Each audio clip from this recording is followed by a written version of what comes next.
This episode of On the Limb with Nature's Voice Game Calls is brought to you by Will Jewelry and Loan. When you need cash and you need it fast, check out Will Jewelry and Loan. Come on in with your jewelry, firearms, electronics, tools, lawn equipment, dirt bikes, side-by-sides, and even four-wheelers. They will beat any competitor's loan amount, and that's a fact. Will Jewelry and Loan guarantees faster and more cash for your loan than any other company in the area. They have your cash you need fast. Check them out today on their Facebook page or give them a call at 304-768-5101. Stop in and talk with them at 5523 McCorkle Avenue, Southwest, South Charleston, West Virginia. Will Jewelry and Loan, 304-768-5101.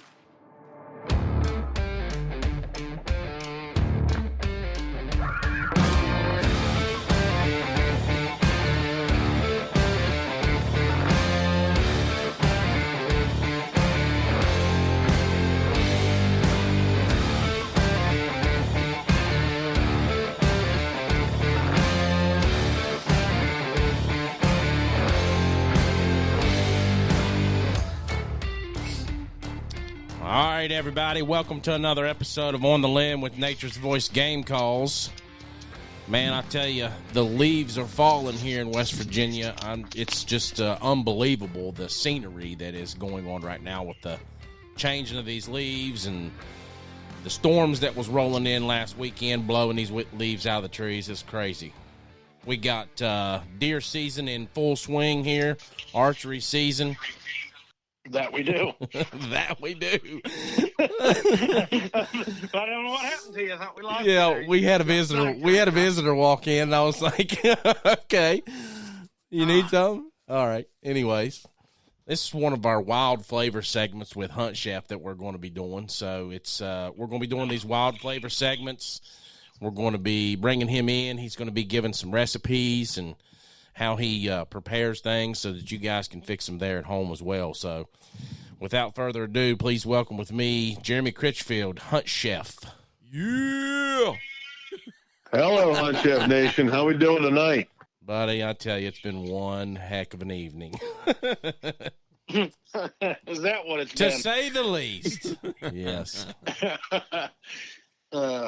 You gotta Well, look. it's been enough of an evening to have me looking at my cold dinner plate here. Buddy, I'm telling you, you better have already ate dinner because I haven't. I did not, and I'm, it's there's a little bit of grumble in the tummy here. I got to tell you.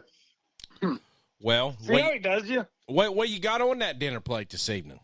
Listen, Stacy made me these turkey kind of taco situation. Avocado, some of my taco takedown. We got hot sauce, and we made these. We did a greenhouse here on the property this year, and we got started a little bit late. Do you ever see, or can you imagine what 3,138 8mm very short bolts and nuts look like? Yeah, because that's what it took to put that damn greenhouse together. Holy. And I'm telling you, it took me a full month to assemble it. But anyhow, we got some awesome peppers coming on late, and just last night or the night before, I roasted them in the oven, covered up with a whole bunch of extra virgin olive oil and garlic cloves and stuff. So this is right now is a testament to how much I care about you two and the Nature's Voice in this on the limb situation here. Otherwise, I wouldn't have took your call and I'd be eating right now. Oh my gosh! I know you love us. Well, we appreciate it. Yeah. I mean, you can take bites in between Michael's rambling, so it's all right. No, I don't want to get the hiccups or the burps. So I'm all yours. Well, that's good. So what all is your plans for this greenhouse? What are you going to be growing? You're going to be going all 4 seasons with your cold weather vegetables and all that stuff? Yeah, so it's a work in progress, I guess, for us. I think we've got to get the soil tested. I think we're just a little bit too rich. We bought a bunch of dirt from a farmer that had composted his stuff for 3 or 4 years, and the plants went bananas, but they didn't fruit. They flowered, but we had Yeah. different varieties of tomatoes, cucumbers, different peppers. Oh, wow. And then I put a big raised bed box off it, like 20 by 20, something like that. And the pumpkins went nuts, the zucchinis went nuts. So we're kind of trying to scramble because we're both very busy with work and figure out what we're going to do with the balance of the harvest. And then I think probably we're just going to get soil tested and try and start early. Doing some seedlings and things early next year. I don't know that we're going to try and do anything over the winter, but you never know. The wind blows a different way tomorrow, and that might change. Yeah. Yeah, absolutely. So, real quick, let's hit on a little bit about the meat wagon. How's that going? And you guys are going out every weekend, and at least every weekend, all weekend, aren't you? Well, pretty much. And whether it's the actual food trailer meat wagon or circus tent operation for bigger venues, but yeah, it's like, I don't even know how to explain it. When you start a food trailer that doesn't have one lick of marketing on it, but you got a Facebook page or the Facebook pages we have, and people message constantly, "Where are you going to be this weekend? Where can I find you this weekend? Where are you set up today? What's the menu today?"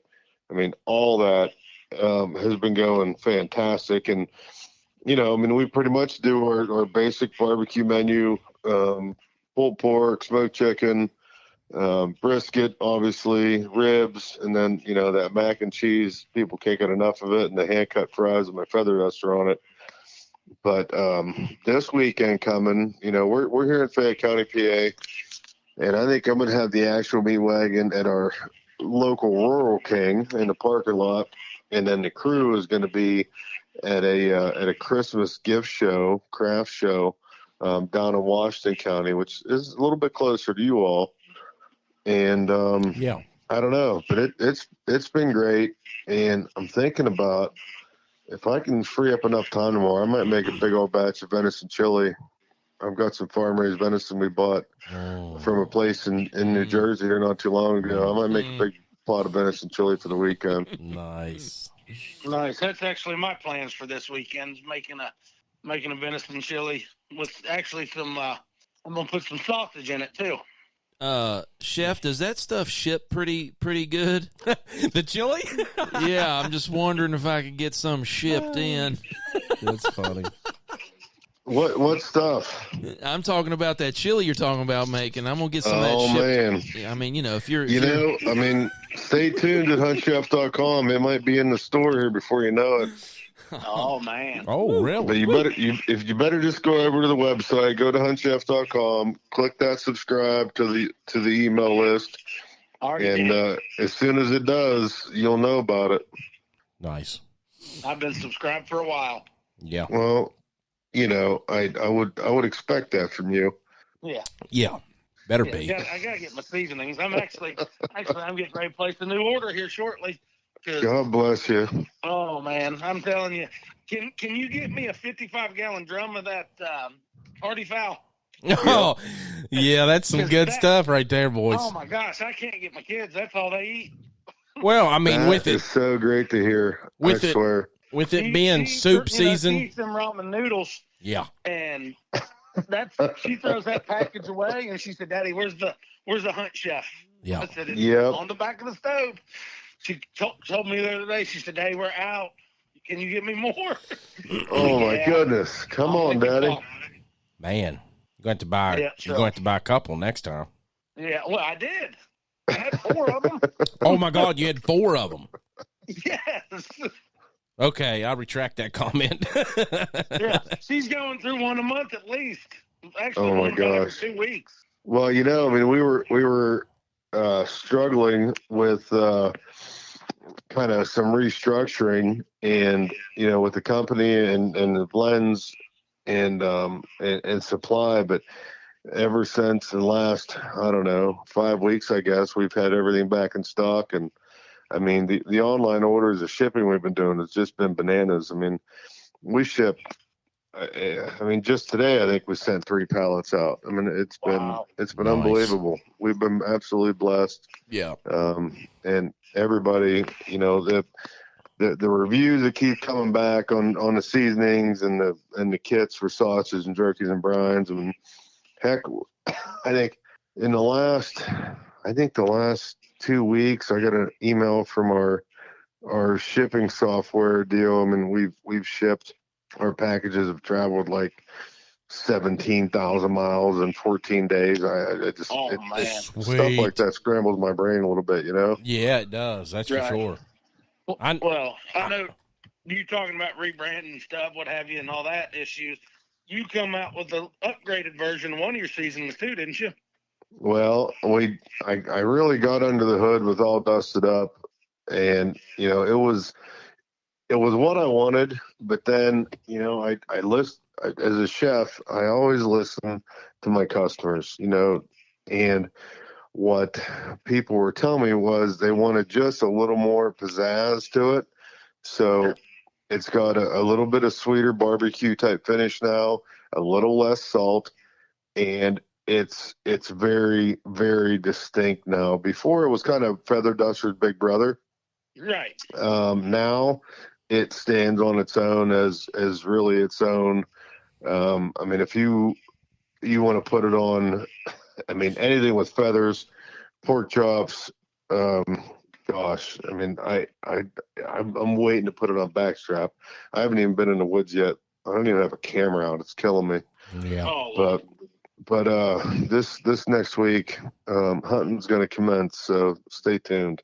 Yeah, All Dusted Up is all new, version 2.0. Try some. Yeah, I'm going to get me a bottle of it. All Dusted Up. Yep, I like that one. I'm anxious to try this new one. So let's talk about this recipe for deer ribs. Who out there, comment on our page, comment on our live right now if you would like. We've had some comments already. Some people said, we don't care what it is you cook, we're going to eat it, Chef. So, but that works. Yeah. So deer ribs. A lot of people, do you salvage them or do you throw them out with the carcass? What do you do? So fill us in on how the process goes when you're tearing that deer down. So, as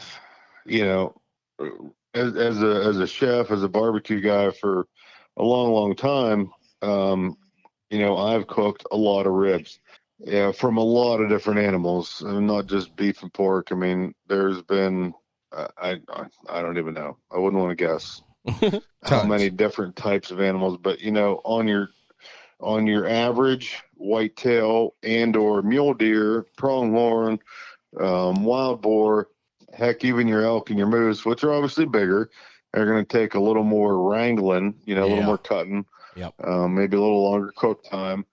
But, when we're talking really whitetail deer, and again, most of this I'm going to share transfers over to mule deer and hogs and whatnot, but specifically whitetails, which is, the most popular game animal in North America. If you haven't seen on, my Facebook page or TikTok or anywhere, there's a really easy way to get the ribs off. And, most folks, they're going to pull those back straps out. And then folks that really are trying to get every bit of grind, they're going to run their knives down in between those rib bones and cut that rib meat out and throw it in their trim pile to grind, where they're going to make sausage, jerky, burger, whatever the case might be. But after you pull those back straps off, leave as much meat on there as you can, and especially when you're skinning it and everything.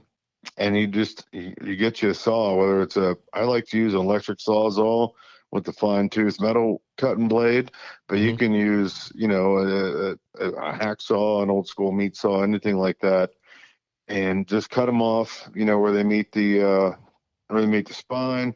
You can cut them in half. You can cut them in thin strips. Maybe you got a bandsaw at home, and are cutting them short. But what I like to do is rub them down with one of my seasonings, mostly for the ribs. I really like my low down and dirty, but you can do just salt, and you can do salt and pepper. You can do, whatever, you and your tribe like.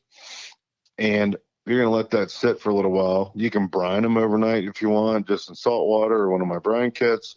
That's going to, help keep some more moisture in them.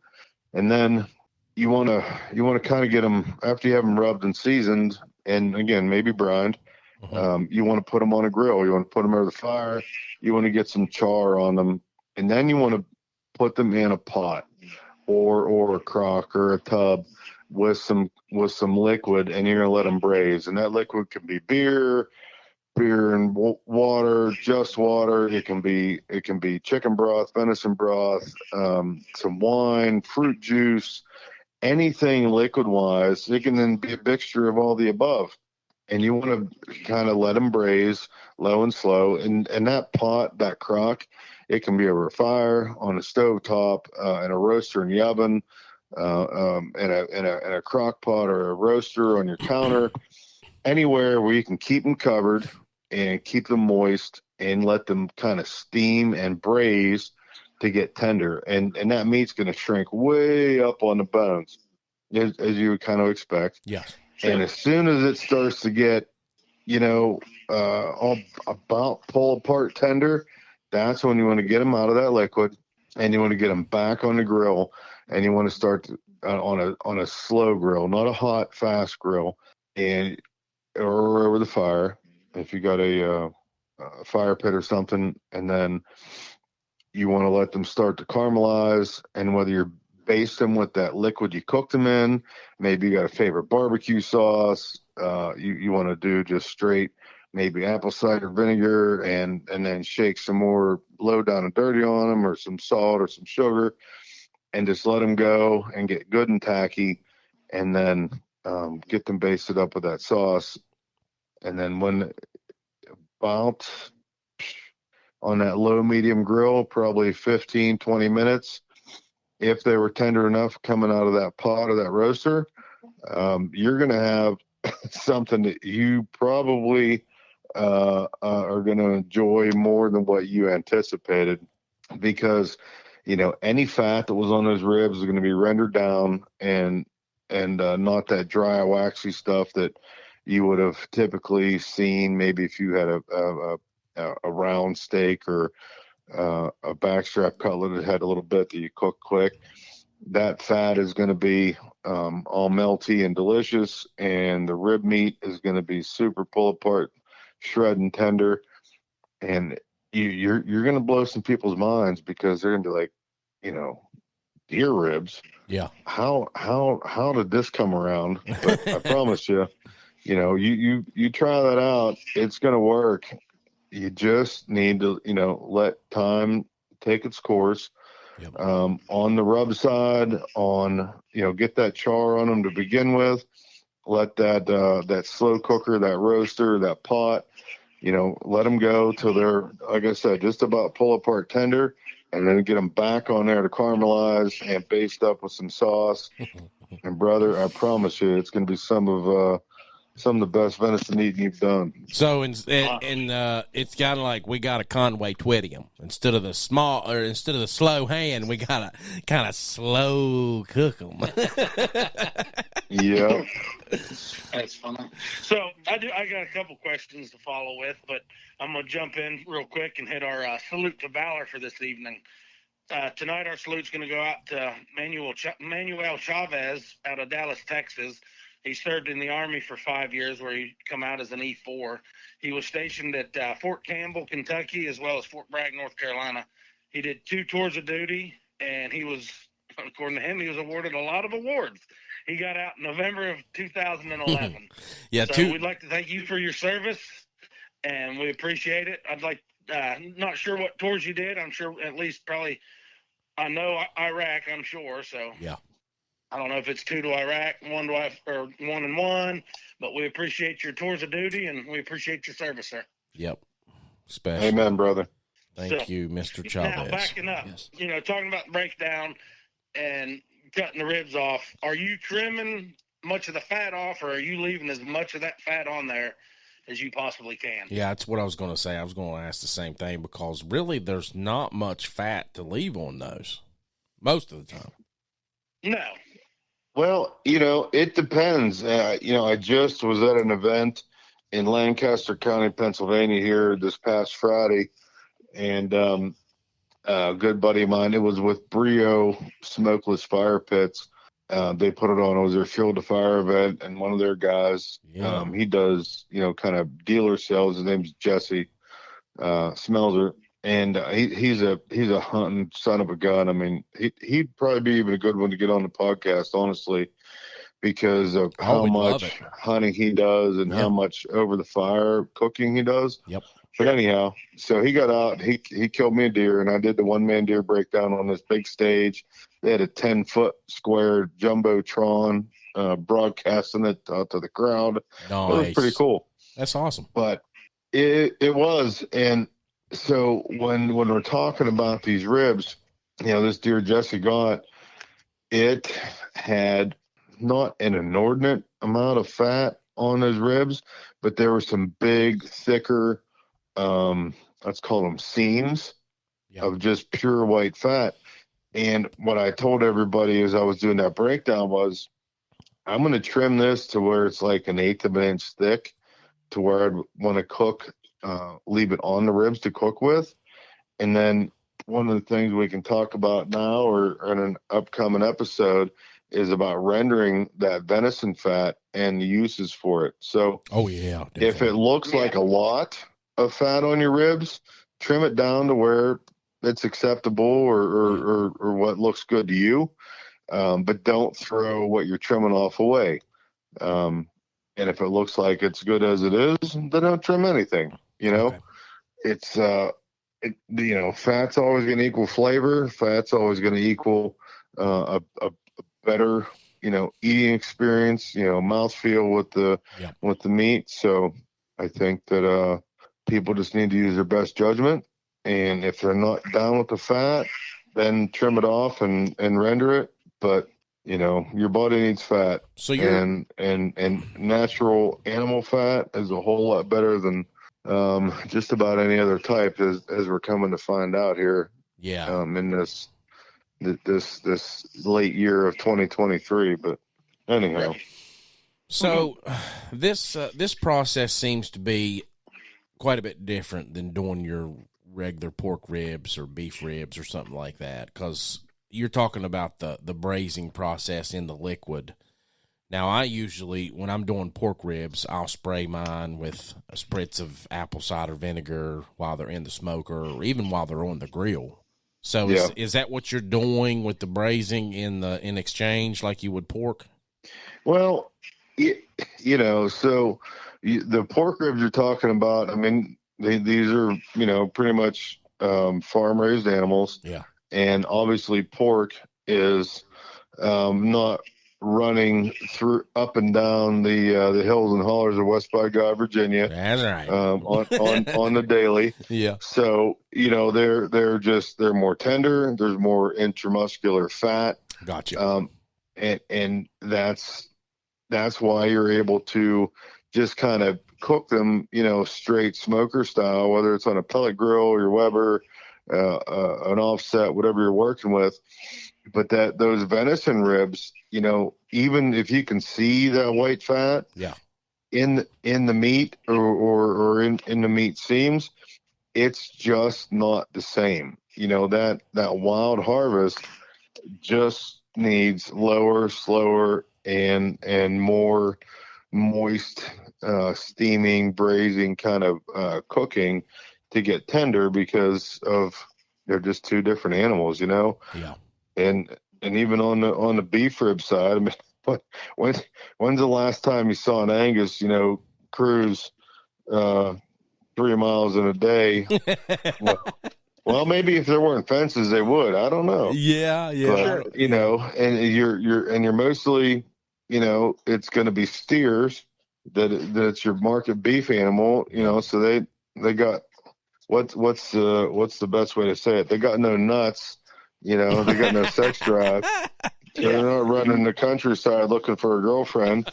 They have They have no pep in their step. Well, that's a good way to say it too. And so it's just a different animal, and it's leaner, and it's like it's the difference between eating someone that sits around eating Cheetos and playing video games to someone that gets up in the morning and runs 10 miles every day. Does that make sense? Yep. So you're saying, like, if we get stuck on a plane and it crashes like the Alive movie, I want to eat the fat guy. Well, that really sucks for me. It would give you the most energy the fastest. Yeah. Whoa. I need to lose weight. Because I don't want to be the first one to eat. Oh gosh! I'll take a knife, a fork. They don't have the membrane like a beef or a pork rib does, do they? I'm so glad you asked that question. So every animal that has, including humans, has that membrane, and I assume that you mean on the inside of the ribs. Yes, sir. Yeah. Yep. So that's just a natural lining, let's call it, that keeps all the guts and the gut stuff in the guts and the rest of the animal, to the rest of the animal. And one of the reasons why I'm glad you asked that question is it sounds like you guys cook ribs. So one of the things I want you to do is leave that membrane on the next time that you cook a rack of ribs, and you tell me what your experience is, because in, let's call it, the last 14 years, I've probably smoked, I'm going to go out, you know what, I'm going to go out on a limb and say that me and or my team, and you guys know Mike, I mean, he's done a bunch, but even folks before him and since him, probably 40,000 pounds of ribs a year. Wow. And I hadn't skinned a one. Really? The last time that I made ribs, I left it on. The only difference I've ever really noticed is slightly more tender without it. Like I didn't notice that. You have to have more of a bite, in my opinion. Well, the last time I made them, I left it on, and I actually thought it was pretty stinking good. Okay, so this is my theory on this, because I've had it both ways, and I've cooked them both ways. I personally like it better with it off, but I think that way chef's talking is the low and slow time to process. I think the biggest key to that, leaving it on there, is the time. If you're going to leave it on, you probably need all the time that you can get to get them to the point that you want them. Is that right, Craig, Chef? Yeah, well, really, yes, and it is a short answer, but for me, leaving that on, it just protects the meat on the inside, because you're pretty much smoking them, meat side up. So that dry heat from the smoke, I mean, that membrane lets the smoke come through, lets, any flavor, but it just keeps them from drying out more on the bottom side. Okay. And honestly, it's a whole lot easier. You take them off, let them rest for 15 minutes. You can grab that membrane and just rip it right peel off. It straight off. Yeah. Yeah.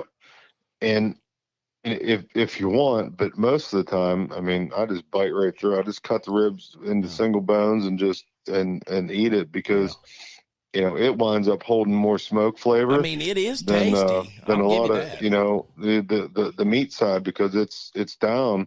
But what it does is doesn't let anything drip out. Any of that moisture or flavor from the meat. So I got you. Anyhow, sorry we got off on a pork rib tangent. No, that's a good discussion, because I know a lot of people that are kind of like both ways on that. I do too. And the last time I did it, a buddy of mine at work was like, I've never touched it, and my ribs are always good, and I've had his ribs; they're really good. Yeah.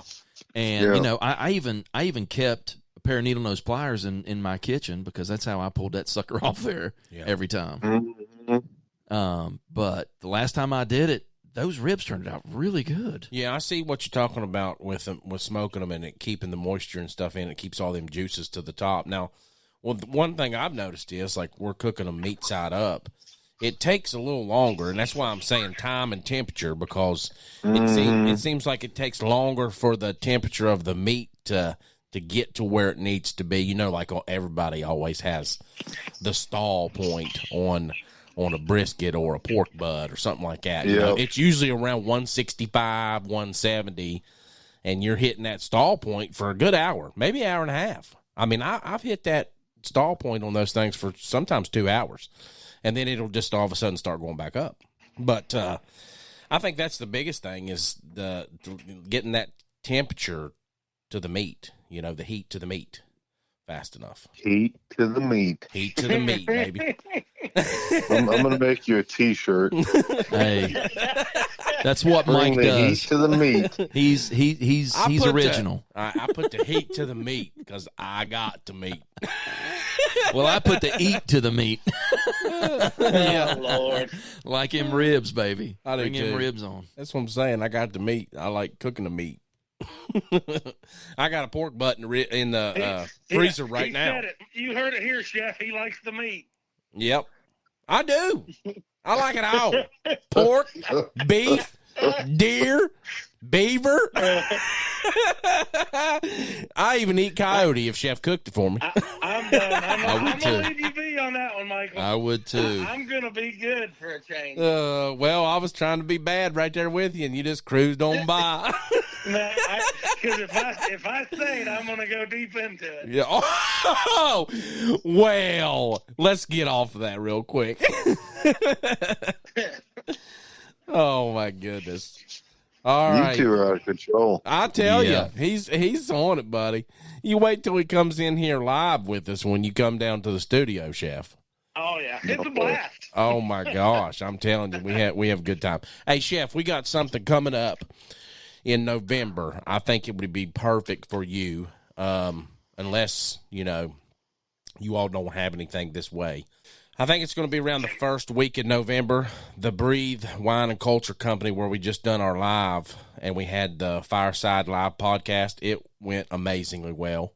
They had a great setup for us, and I figured that would be a perfect time for you to showcase your seasonings and maybe even get them in both of their store locations, and we have you down for a live episode during that time.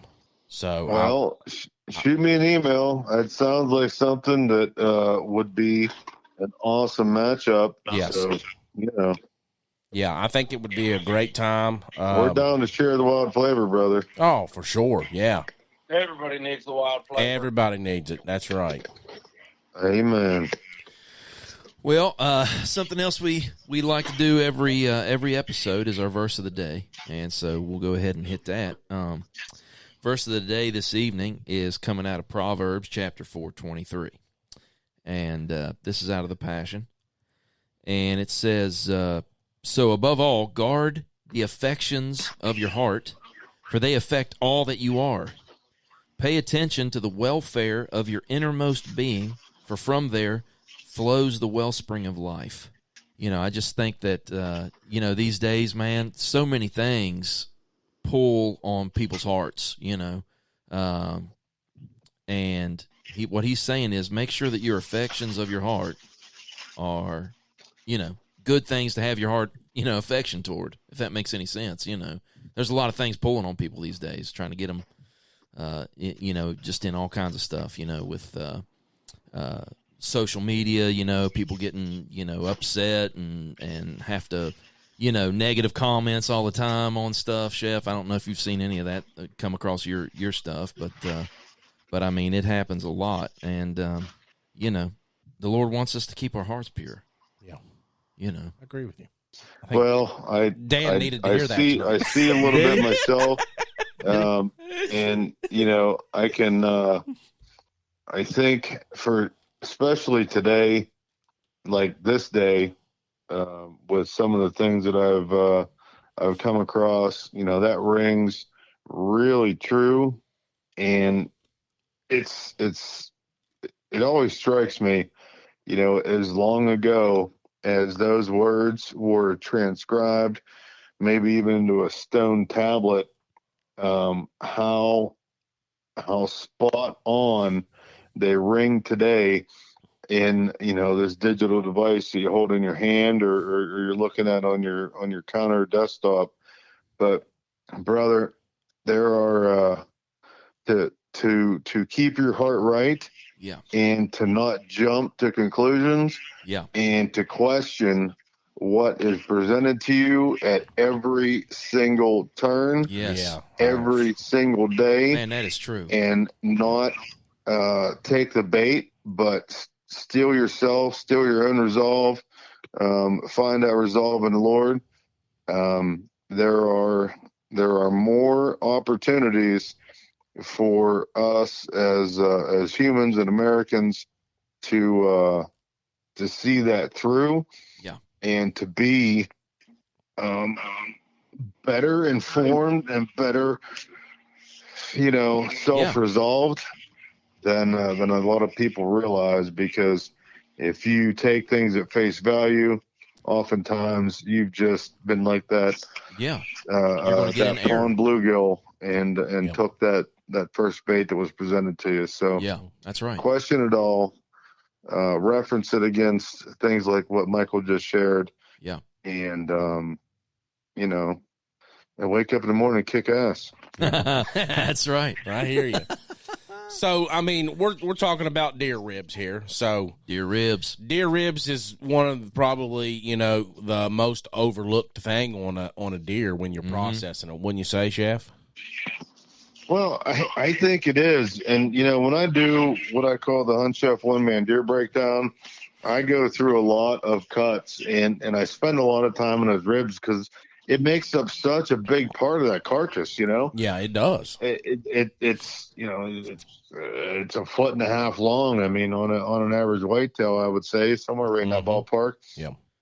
And like I said, folks that really want to make the most of their harvest, and really kind of pay homage to that animal and make the most of it. You can bone those ribs out. There's not a darn thing wrong with that. And I think that's what a lot of people do. Yeah. Well, and that's great, but then turn that around, or not turn it around, but keep it going, and keep those ribs, and then make bone broth, which is something that I'm starting to harp on a lot more and more, because every time I bring it up, people are like, "Oh, I never thought of that." Yeah. I'm like, wow, you buy a whole chicken to make chicken noodle soup, or you find some leg quarters on sale and make chicken noodle soup. You're making bone broth, and while there's still maybe a little bit more meat on that store-bought chicken, if you bone those ribs out, take all the meat off of them, fantastic. Grind it, make jerky, burgers, meatballs, meatloaf, burgers, whatever you're doing. Yeah. That's awesome.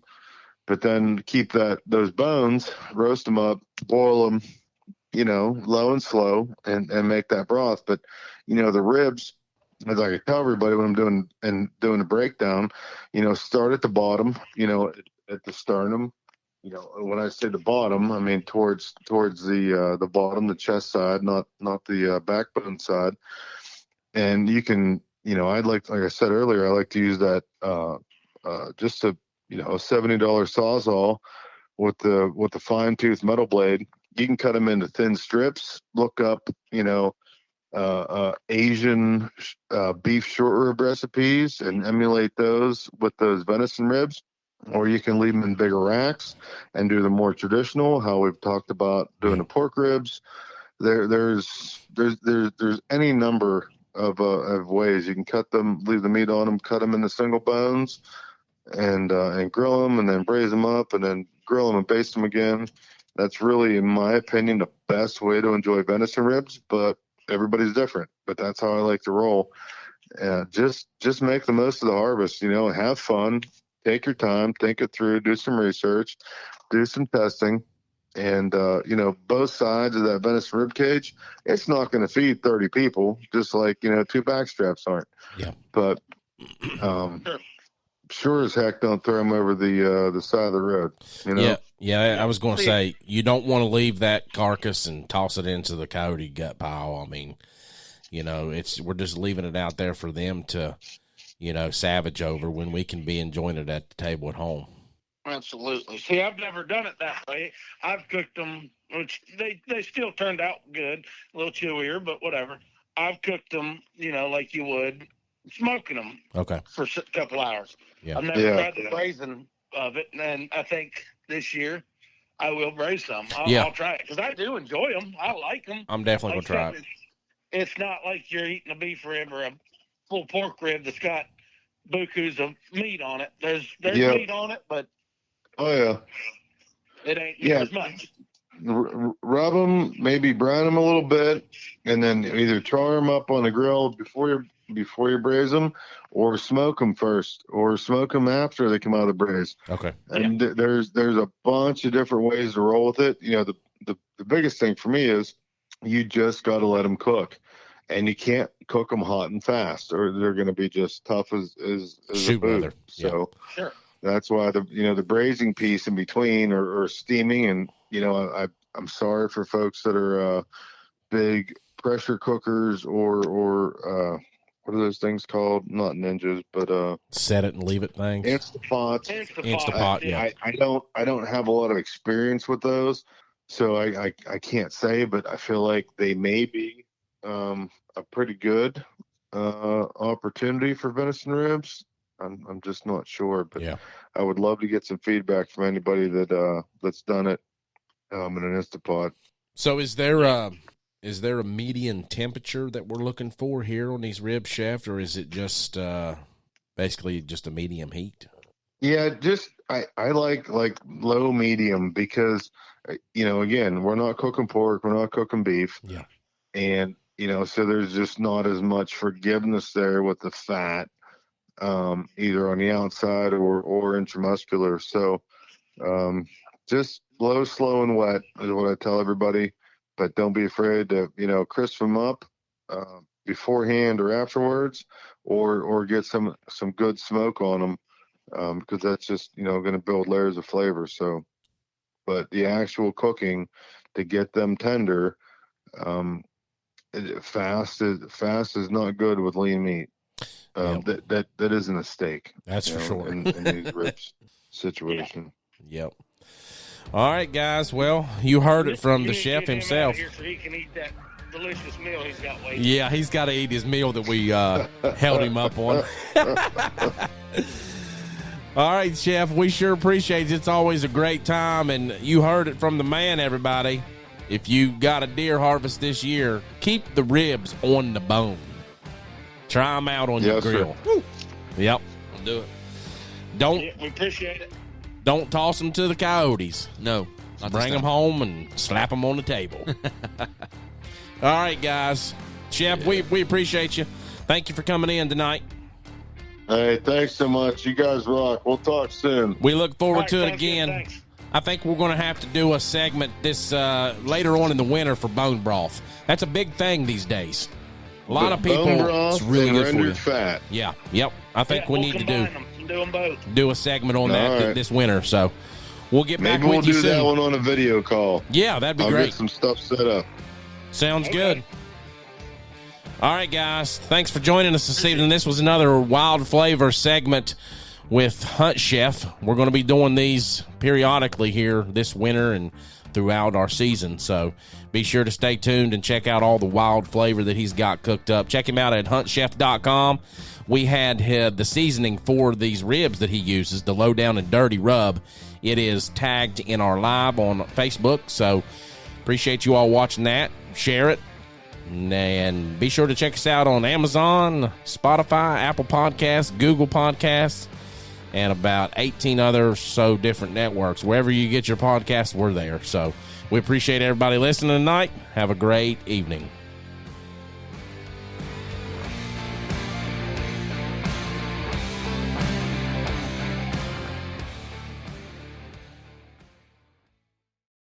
This episode of On the Limb with Nature's Voice Game Calls is brought to you by Trout Routes.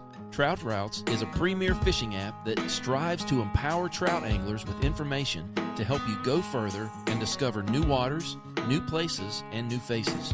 Check them out at troutroutes.com. Trout Routes is proud to be able to connect you to local resources and experts, such as fly shops, guides, local brands, and nonprofits. Be sure to check them out at troutroutes.com or the Apple App Store and Google Play Store to download the app today.